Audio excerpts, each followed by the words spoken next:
하나님의 말씀 예레미야 32장 6절과 7절 15절 말씀을 다 같이 봉독하겠습니다.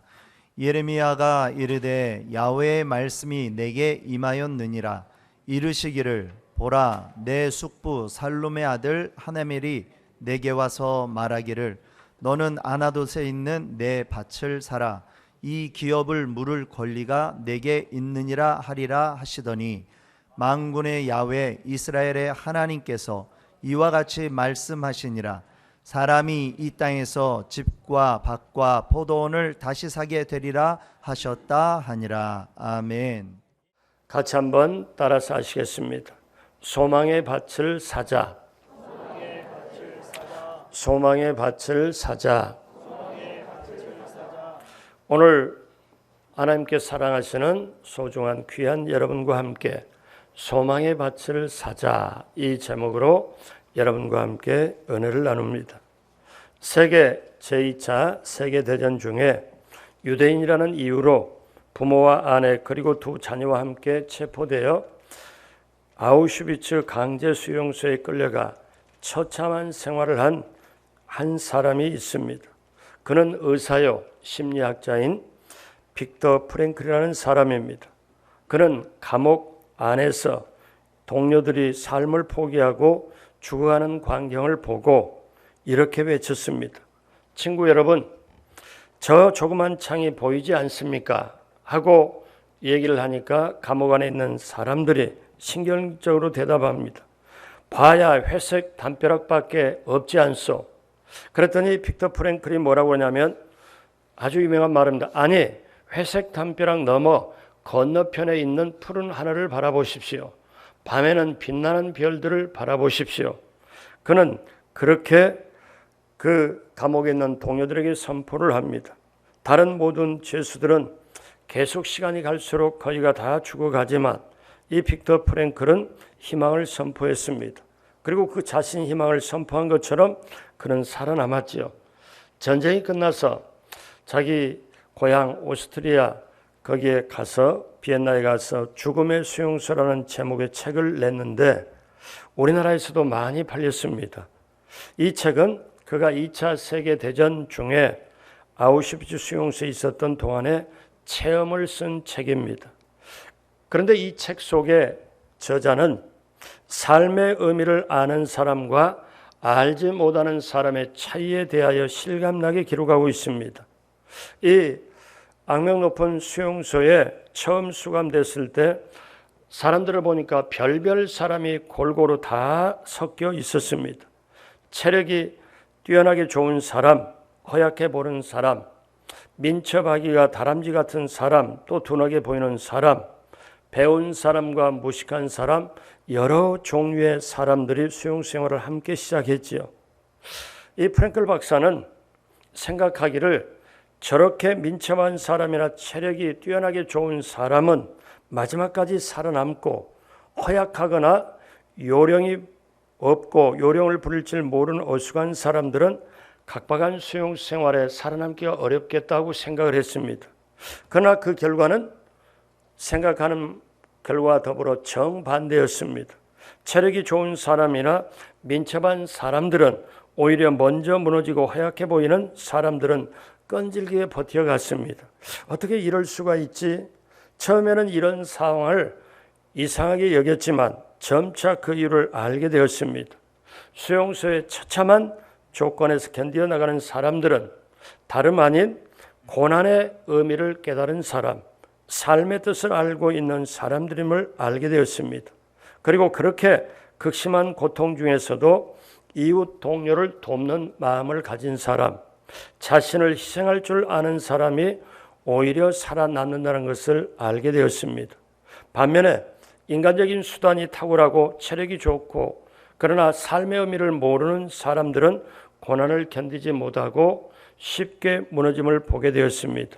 그래서 빅터 프랭클 박사는 수용소에 나오고 2차 세계대전이 끝난 다음에 이런 체험을 바탕으로 수용 생활이 끝난 후에 죽음의 수용소에서 책을 지었지만 또 하나의 의미요법을 개발합니다. 정신질환 치료법을 발전시켰습니다. 그래서 사람이 의미가 확실하게 있으면 그 의미를 붙잡으면 어떤 상황에도 살아남을 수 있다. 그래서 그는 이런 유명한 말을 했습니다. 살아가야 할 이유가 있는 사람은 어떤 상황과 어떤 방식에도 견딜 수 있다. 왜 그럴까요? 삶의 의미는 사람마다 따라 다르고 그날 따라 수시로 달라지기 때문에 그렇습니다.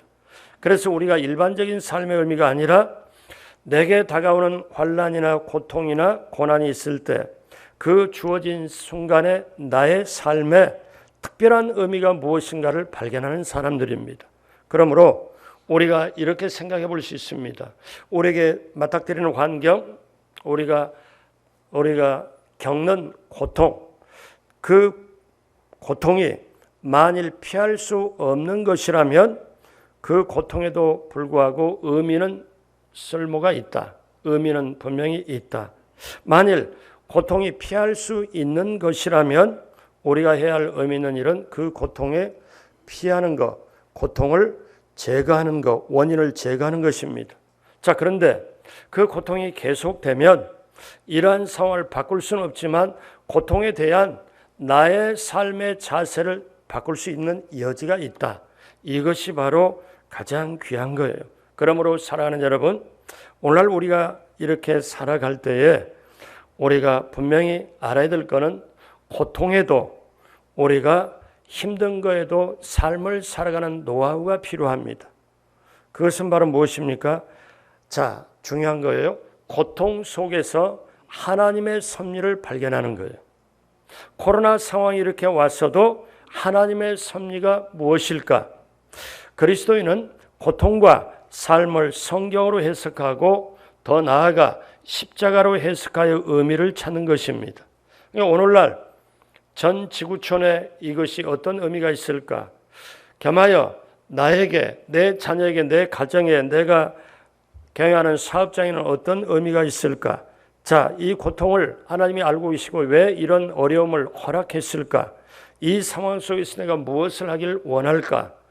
찾고 찾으면서 의미를 찾으면 거기에 결국 의미가 확실하게 내게 다가오면은 그 다음에 이어지는 깨달음이 뭐냐면 아하, 이것도 하나님의 섭리 안에 있구나.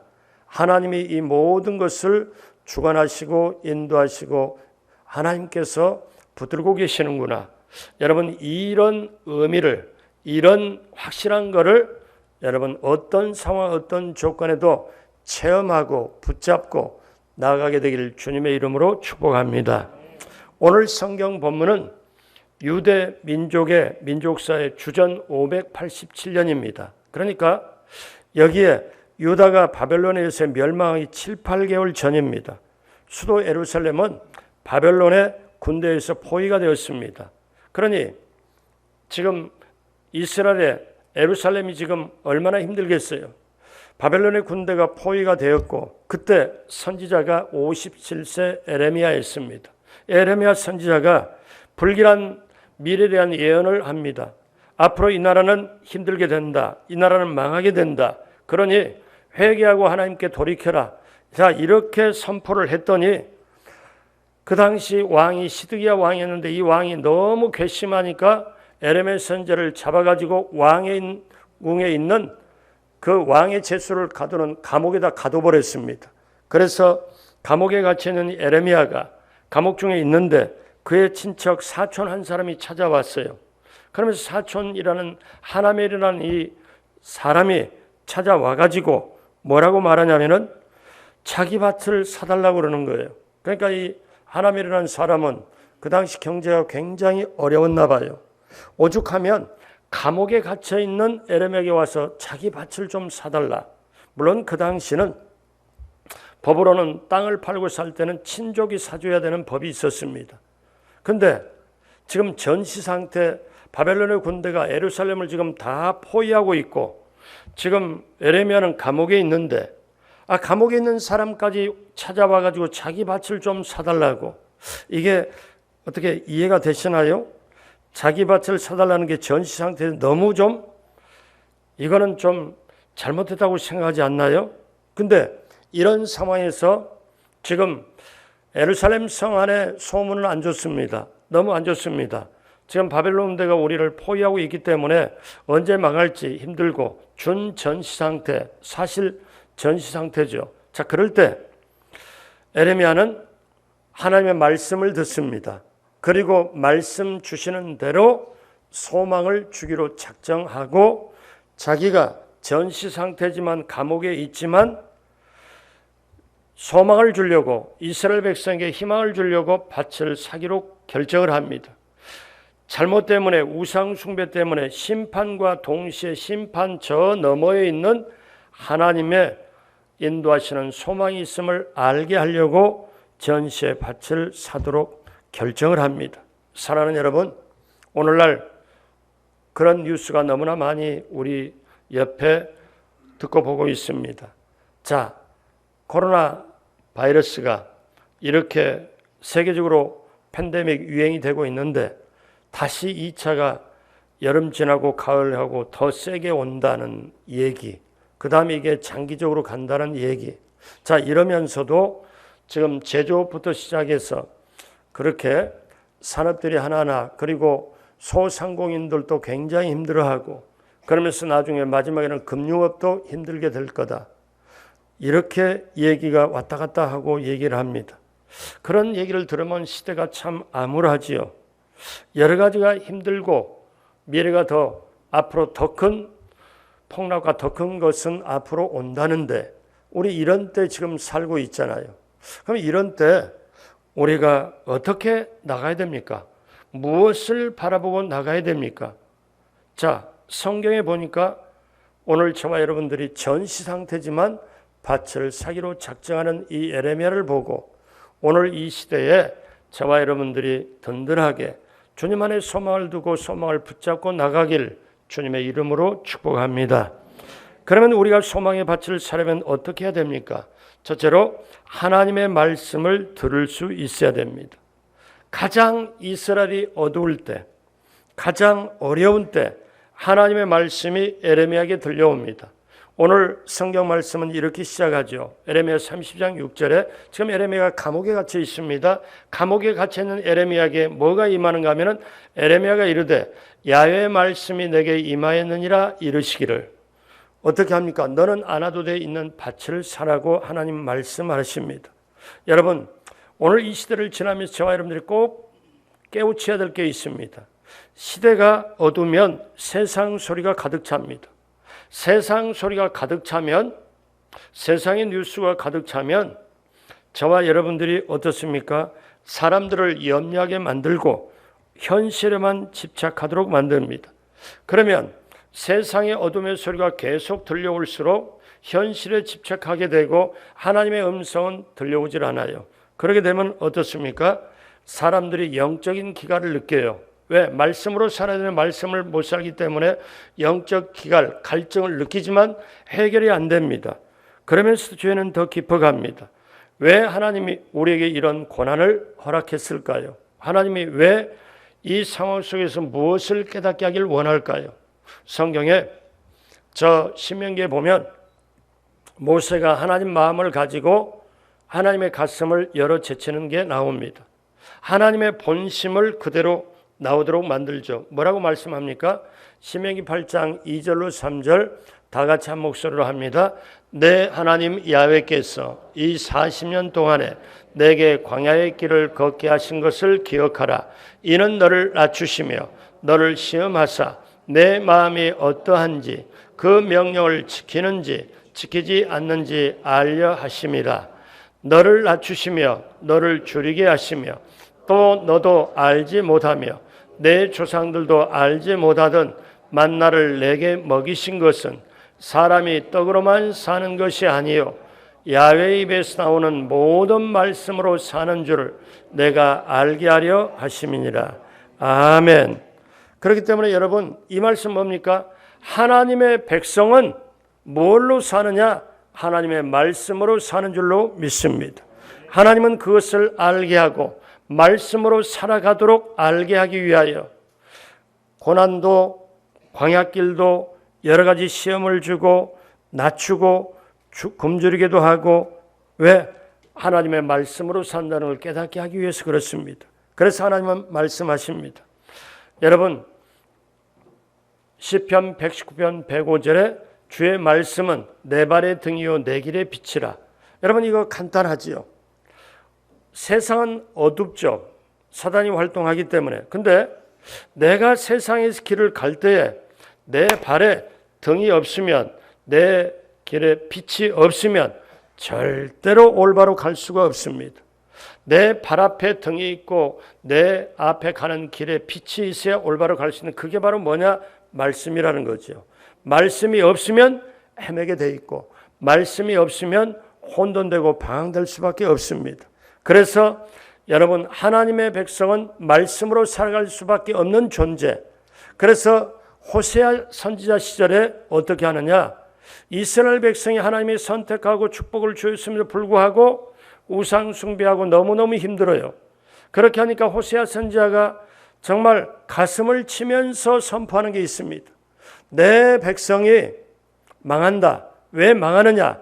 하나님의 말씀을 몰라서, 하나님을 떠나서, 하나님을 붙잡지 않아서. 그래서 피 맺힌 하소연을 하지요. 호세아 4장 6절 내 백성이 지식이 없으므로 망하는도다. 내가 지식을 버렸으므로 나도 너를 버려 내 제사장이 되지 못하게 할 것이요. 내가 내 하나님의 율법을 잊었으니 나도 내 자녀들을 잊어버리라. 6장 3절을 보면 그러므로 우리가 야훼를 알자. 힘써 야훼를 알자. 그의 나타나심은 새벽빛같이 어김없나니 비와 같이 땅을 적시는 늦은 비와 같이 우리에게 임하시리라 하니라. 아멘. 그러므로 여러분 기억하십시오. 사람은 떡으로 삽니다. 떡은 물질을 말해요. 빵을 말해요. 재물을 말해요. 그러니까 눈에 보이는, 그러니까 떡으로 살아요. 먹어야 살잖아요. 안 먹고 사는 사람 없잖아요. 근데 하나님 말씀이에요. 너희 인생이 몸을 유지하기 위해서는 먹고 마시고 잠자고 떡으로 물질로 그렇게 사는 것 당연하지. 근데 그걸로만 다 사는 게 아니고, 먹고 마시는 것만 다 사는 게 아니고 하나님의 입으로 나오는 모든 말씀으로 사는 줄 알게 하려 하십니다. 이걸 깨달아야 됩니다.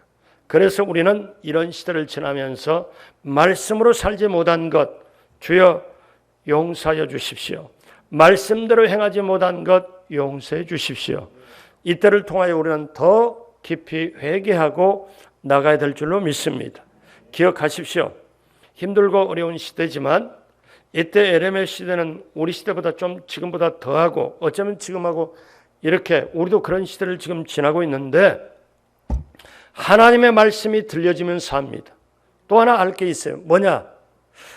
에레미야는 감옥에 있지만 비록 세상이 볼 때는 완전히 절망이지만 그 속에서도 하나님 말씀이 들린다는 거예요. 여러분 오늘 이 시대에 하나님 말씀이 들려지는 것은 세상의 염려, 어두운 소리 그런 걸로 들리고 가득 차면 내 마음이 주저앉습니다. 그러면 하나님 말씀이 들어올 공간이 없어요. 시대가 어떻든 상황이 어떻든 여러분 하나님의 말씀이 들려지는 그 영성, 하나님의 말씀이 들려지는 겸손한 마음, 낮아진 마음 갖게 되시길 주님의 이름으로 축복합니다. 둘째로 하나님 말씀 들으면 실천하는 행함이 있어야 됩니다. 하나님의 말씀이 임하면 그 말씀을 듣고 깨달으면 그대로 행해야 됩니다. 자, 그런데 오늘 에레미야 상황 아까 말씀드린 것처럼 강력한 바벨론의 군대에 의해서 멸망당하기 직전입니다. 그러니까 예루살렘이 멸망의 목전에 있다면 땅을 사도 헛일입니다. 왜냐하면 땅을 사고 난 다음 예루살렘에 함락된다면 돈을 주고 땅을 샀지만 그거는 점령군의 땅이 돼버리기 때문에 내가 살 필요가 없죠. 여러분 전쟁이 났는데 누가 땅을 삽니까? 이거는 아니잖아요. 그런데 그럼에도 불구하고 하나님께서 너 안아도 있으면 밭을 사라. 그러면 하나님이 뭐라고 말씀하냐면 자 당문서를 하나는 임봉을 딱 해가지고 그러니까 완전히 거기를 해서 딱 닫아가지고 도장을 딱 찍어놓고 또 하나는 오픈을 하고 그렇게 해서 보관을 해라. 자, 이 말씀은 무슨 말씀인가 하면은 이렇게 하는 이유는 지금 전시 상태고 어둡고 멸망에 대한 소문과 이런 것이 이렇게 왔지만 어떠냐? 봐라, 내가 땅을 샀어. 그리고 땅을 사서 이렇게 오픈해서 땅 문서 여기 있어. 내가 도장 찍은 거 여기 있어. 그리고 하나님 인봉한 걸 그대로 내가 보관하리라. 그리고 이제 멸망의 어두운 때가 있고 지나가면 반드시 잠깐이지만 하나님께서는 회복시켜 줄 거니까 나는 그 소망을 가지고 희망을 가지고 오늘 이 땅을 샀노라고 사람들에게 그걸 소망을 주기 위하여 그러면서 하나님께 회개하여 돌이키면 하나님이 회복시킨다는 걸 알려주려고 그랬습니다. 사랑하는 여러분, 시대가 어두워지면 절망의 때가 오면 사람들은요 특징이 하나가 있는데 자기밖에 모릅니다. 여러분 이걸 아셔야 돼요. 그래서 공동체가 몰락이 돼요. 사랑이 식어가요. 가만히 보세요. 마지막 때가 되는 증상이 하나가 사람은 자기밖에 몰라요. 옛날에는 희생이 정신이 있었고 교회 안에서도 희생이 있었고 헌신이 아주 독특하고 특출했는데 갈수록 희생과 헌신이 없어집니다. 왜 그럴까요? 누가 잘못해서 이렇게 여러분 세상 풍조가 어떻게 돌아갑니까? 마지막 때는요 사람이 자기밖에 몰라요. 그래서 사도 바울은 이 디모데에게 쓰는 편지에서 마지막 때 증상을 정확하게 표현합니다. 자, 디모데후서 3장 1절에서 5절까지 천천히 한번 다 같이 보죠. 너는 이것을 알라. 말세에는 고통한 때가 이르러 사람들이 자기를 사랑하며 돈을 사랑하며 자랑하며 교만하며 비방하며 부모를 거역하며 감사하지 아니하며 거룩하지 아니하며 무정하며 원통함을 풀지 아니하며 모함하며 절제하지 못하며 사나우며 선한 것을 좋아하지 아니하며 배신하며 조급하며 자만하여 쾌락을 사랑하기를 하나님 사랑하는 것보다 더하며 경건의 모양은 있으나 경건의 능력은 부인하니 이 같은 자들에게서 내가 돌아서라. 아멘. 이 증상이 여러분 한번 출처감식에 몇 가지인가 보세요. 어느 날 만났더니 판사 한 분을 만났습니다. 그런데 그분이 이런 모임 중에 식사하는 자리에서 뭐라고 얘기하느냐면 세상이 너무너무 힘들어지고 있고 송사건이 갈수록 이렇게 늘어가서 너무너무 바쁘다는 거예요. 그리고 바쁜 것보다 사람들이 너무 강팍해진다는 거예요. 그래서 제가 뭐라고 그러냐면 그 성경에 나옵니다. 그러니까 아니 그런 것도 성경에 나옵니까?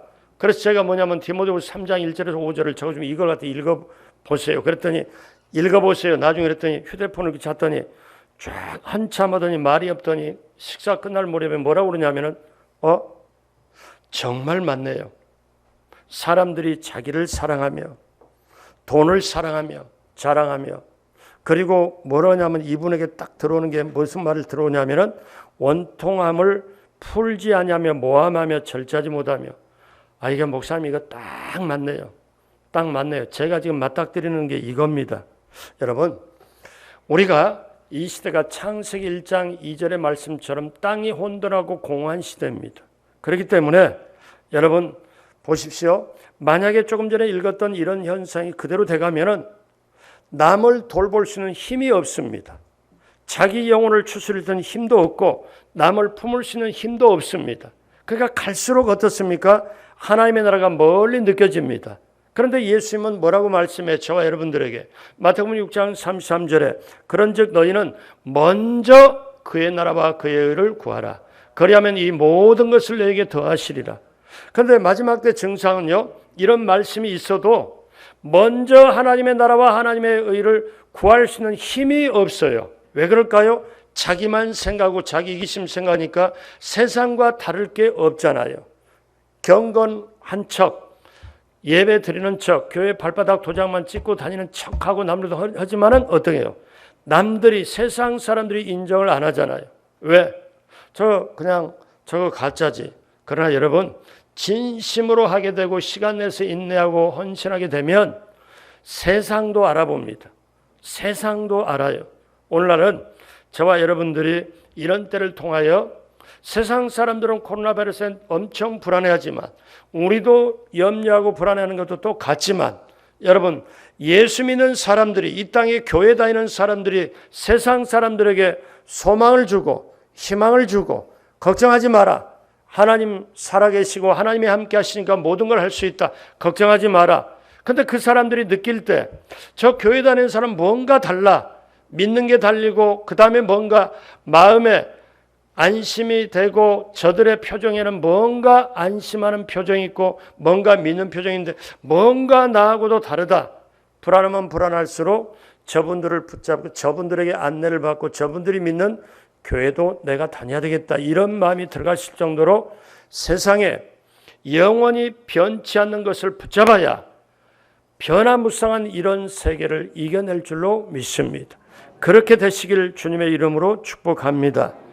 에레미야는 밭을 삽니다. 이 밭은 뭘 의미합니까? 개인적인 희생을 의미합니다. 그의 행동은 주변의 하나님의 백성의 희망을 깨우치는 행동입니다. 여러분, 많은 사람들이 보는 앞에서 에레미야는 외쳤을지 모릅니다. 보시오, 나는 밭을 샀습니다. 이 땅은 회복될 것입니다. 여러분은 지금 염려, 불안과 모든 거에 다 붙잡혀가지고 눈동자에부터 초점이 지금 흐려져가고 불안이 가득한, 절망이 가득한 여러분들이여 보시오. 나는 지금 불안해하는 이 시점에도 나는 땅을 샀습니다. 왜? 하나는 인봉하고 하나는 인봉을 펴고 이거는 하나님이 회복시킨다고 말씀하시기에, 그래서 하나님께 회개하고 돌아오시오. 하나님 붙잡고 다시 한번 새롭게 소망을 가지시길 바랍니다. 이런 선포가 에레미야 선지자가 선포하는 그것만일까요? 아닙니다. 오늘 이 시대를 살아가는 저와 여러분들에게도 있습니다. 겨우겨우 밥을 먹고 겨우겨우 유지하고 산다면 하나님이 저와 여러분들을 어떻게 해요? 원하는 것이 그게 아닙니다. 우리에게 정말 이 세상에 밥 먹고 살고 이 세상에 우리가 교회를 나오고 이렇게 하는 것은 세상 사람들에게 세상 속에 하나님의 나라 하나님의 의를 심어주기 위하여, 쉽게 말하면 전도 선교 구제하기 위하여, 예수님의 생명을 나눠주기 위하여, 그러기 위하여 내가 있고, 그러면은 우리는 세상 사람이 갖지 못한, 세상 사람들은 상황과 조건과 형편과 모든 거에 왔다리 갔다리 하고 어두운 소식을 들으면 힘들지만 우리는 영원한 예수님, 영원한 하나님, 영원한 천국, 영원히 살아계신 하나님의 말씀이 우리에게 있으면 그 말씀 가지고 이 불안불안한 세상을 담대하게 능력 있게 이겨낼 줄로 믿습니다. 그래서 첫 번째는 하나님의 말씀이 들려져야 내가 영원히 살고 모든 것 잘된 같이 환경에 강건하고 살고, 그 말씀을 들었으면 이제는 머릿속만 하는 게 아니라 실천하는 행함이 있어야 돼요. 자, 그러면 실천하는 행함을 가지고 앞으로 어떻게 살아가야 될까요? 이 시대를 어떻게 이겨야 됩니까? 세 번째, 믿음을 가지고 내일을 바라보아야 합니다. 여러분, 사람은요, 부부간에 제가 주례를 할 때 종종 그걸 계속 말씀을 드립니다마는, 부부간에 사랑도 좋고 서로 유해 주는 것도 좋고 용서해 주고 서로 쉽게 말하면 아기자기 내자기 도자기 이렇게 하고 서로 붙잡고 뽀뽀하고 사는 거 다 좋아요. 근데 가만히 보면 가장 기본에 뭐가 있냐면 신뢰가 있어야 돼요. 신뢰가 무너지면 한 번 속 보이면 평생 주워 담을 수 없잖아요. 그러니까 부부 사이에 신뢰가 있으면 그 신뢰, 세상에 어떤 일이 있어도 내 남편 믿는다, 내 아내 믿는다, 이 신뢰가 있을 때 그 신뢰 위에다가 사랑도 행복도 서로 안식도 평안도 축복도 모든 것도 올려놓을 수가 있습니다. 그러면 우리가 인생길 걸어갈 때 하나님과에도 마찬가지예요. 우리 지금 뭡니까? 예수님을 믿으면 예수님의 신부로 우리는 약혼한 거예요. 그리고 나중에 예수님과 함께 영적으로 우리가 모든 것에 우리가 신부로 예수님 신랑으로 예수님 다시 오실 때 우리가 혼인잔치 하게 됩니다. 그래서 영원한 세상으로 천년왕국 지난 다음에 들어가게 되는데, 여러분 보십시오. 그러면 우리가 남은 인생 살아갈 때 중요한 게 있는데 뭐냐면 믿음 가지고 살아가야 돼요. 믿음 가지고 살아가면 이 믿음에서 뭐가 나오느냐면 신뢰가 나와요. 믿음 가지고 살아가게 되는데, 근데 이 믿음이 그러면 어떻게 생기느냐? 분위기, 그 다음에 감정, 그 다음에 좋고 먹음직스러운 분위기나 감정이나 상황과 조건으로 믿음이 생기는 게 아니고, 믿음은 뭘로 생기느냐? 여러분, 말씀으로 들어가면 생기는 줄로 믿습니다. 로마서 10장 17절 다 같이 합니다. 그러므로 믿음은 들음에서 나며 들음은 그리스도의 말씀으로 말미암았느니라. 아멘. 기억하십시오. 에레미야 선지자가 감옥에서 지금 전시 상태에서 땅을 살려면 믿음이 필요합니다. 에레미야는 감옥에서 땅을 샀습니다. 그런데 여러분 기가 막힌 게 있어요. 믿음을 가지고 가면 내일이 보여요.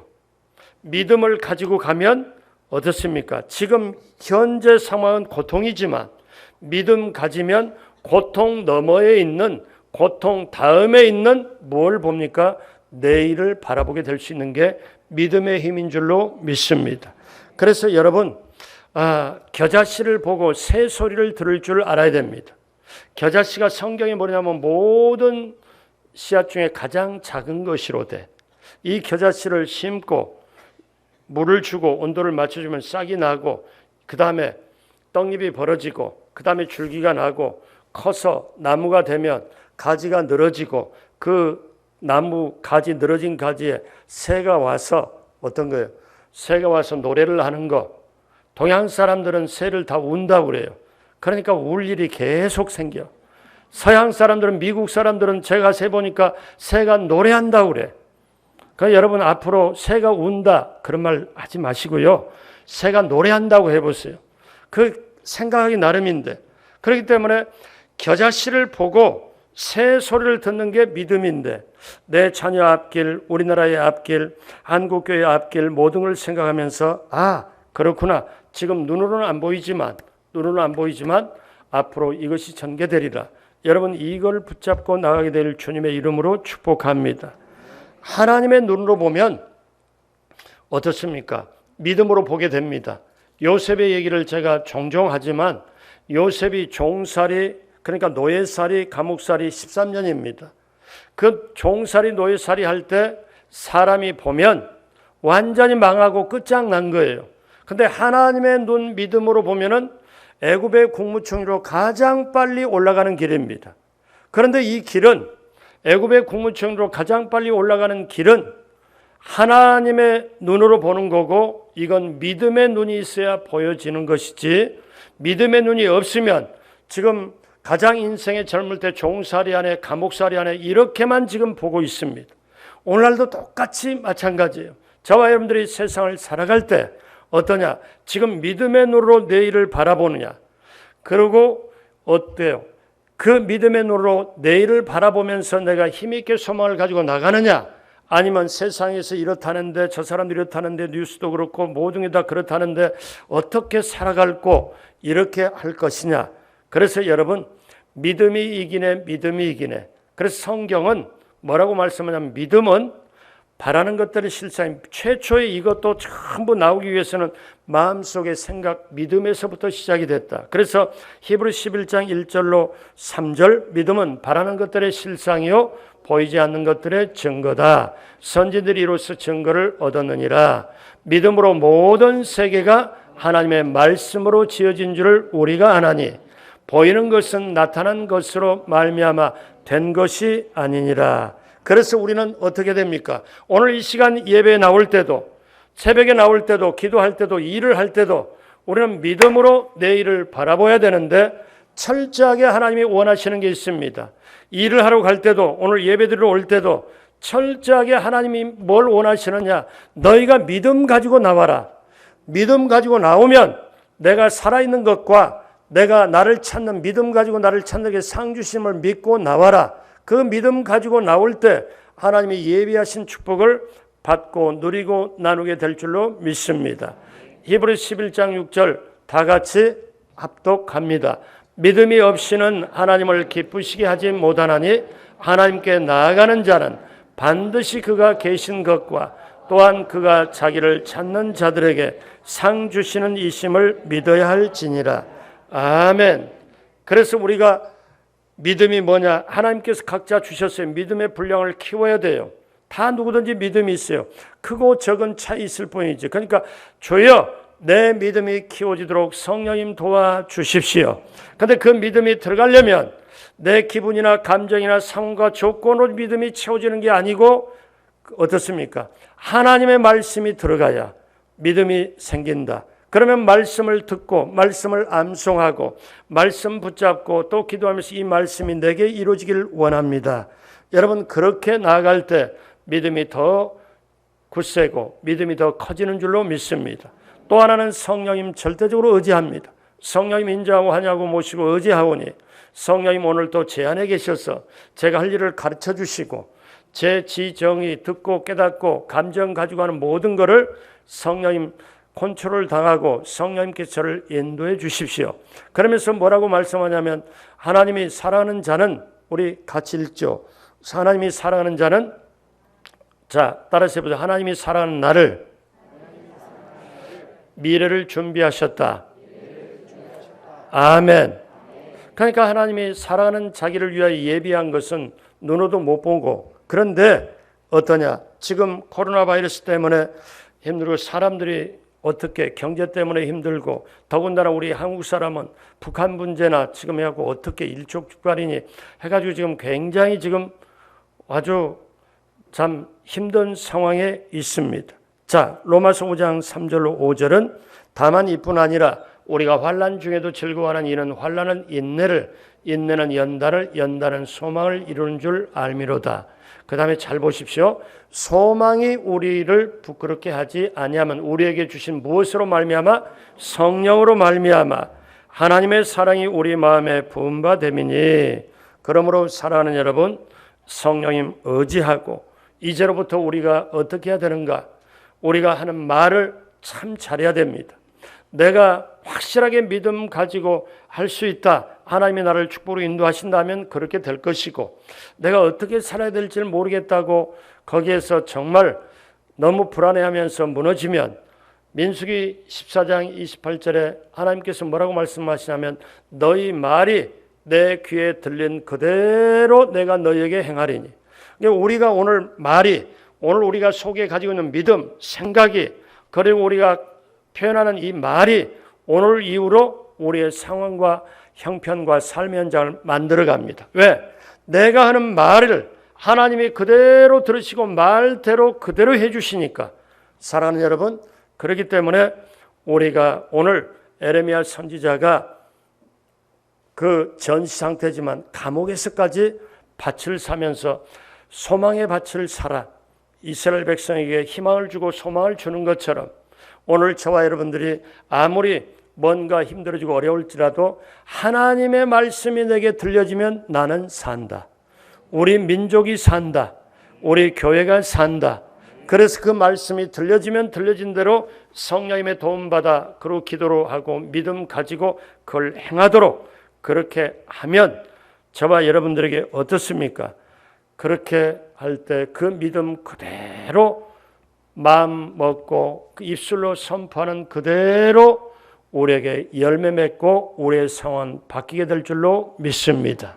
그러므로 여러분 이 시대에 아무리 어떤 상황이라도 꿈속에서까지라도 말씀을 외우면서 잠꼬대를 한다면 그런 분 옆에 계시고 들었으면 저에게 모시고 오세요. 제가 밥 사드릴게요. 그게 진짜입니다. 꿈속에서 뭐냐? 그 하나님 말씀 가지고 잠꼬대하면 그 진짜예요. 반대로 어떠냐면 목사님 이런 꿈을 꿨는데 뭔데요? 아니 들판에 있는데 개 2마리가 엄청 까만 개가 나를 따다가 물려고 하다가 도망가다 앞에 강이 있어서 도망가지도 못하고 그렇게 해서 개가 딱 물려고 하는 순간에 제가 깼어요. 그래서 그거요 뭐 기도 많이 하라고 그러고 어둠의 세력에 치지 말라고 그러는 겁니다. 그랬더니 예전에 실제로 있었던 얘기예요. 권사님이 하는 말. 그 다음에 그것도 월요일날 전화해서 그렇게 하니까 그 다음에 화요일날 됐더니 또 전화가 와서 근데 목사님 그래도 뭔가 의미가 있지 않겠어요. 그러니 그런 말하길래 제 속에서 열이 확 올라오더니 이걸 말을 해 마라 하다가 아니 꿈에 개가 나왔다며. 그럼 개 꿈이지 뭐야 이게. 그 좀 알아들 거 알아들어야지 이렇게. 그러면서 제가 그때 뭐라고 한 줄 아세요? 앞으로 꿈 꿔가지고 해석 달라고 하지 말고 하나님의 말씀 많이 암송하고 하나님 말씀대로 말씀으로 달라고 그러면 해석이 필요 없고 말씀 그대로 된다. 여러분 그게 우리 인생 사는 비결인 줄로 믿습니다. 그래서 우리는 승리할 수 있습니다. 어떤 상황에도 우리는 이겨낼 수 있습니다. 우리는 하나님의 사람으로 형통케 될 줄로 믿습니다. 소망의 밭을 사고 어떤 상황, 어떤 조건이라도 남들에게, 세상 사람들에게 희망을 주는, 소망을 주는 바로 저와 여러분 모두가 되시길 주님의 이름으로 축복합니다. 기도하겠습니다. 하나님 아버지 감사합니다. 오늘 이렇게 주일 삼부로 예배드릴 수 있는 은혜 베풀어 주심을 감사합니다. 세상은 전쟁의 소문에, 또 세상은 코로나 바이러스 영향 때문에 정치, 경제, 국방, 안보 모든 분야, 교육, 문화, 사회, 언론 모든 분야에 이르기까지 좋은 얘기가 없습니다. 하나님 이 나라 이 민족을 불쌍히 여겨 주옵시고 불꽃 같은 눈으로 지켜 주옵시고 어떤 상황 어떤 조건에도 소망의 밭을 사고 세상에 희망을 주는 우리 모두가 되게 하여 주옵소서. 그러려면 믿음으로 내일을 바라보고 말씀 붙잡고 기도하고 성령님의 인도를 철저하게 받도록 함께하여 주옵소서. 감사하고 예수님의 이름으로 축복하고 기도드립니다. 아멘.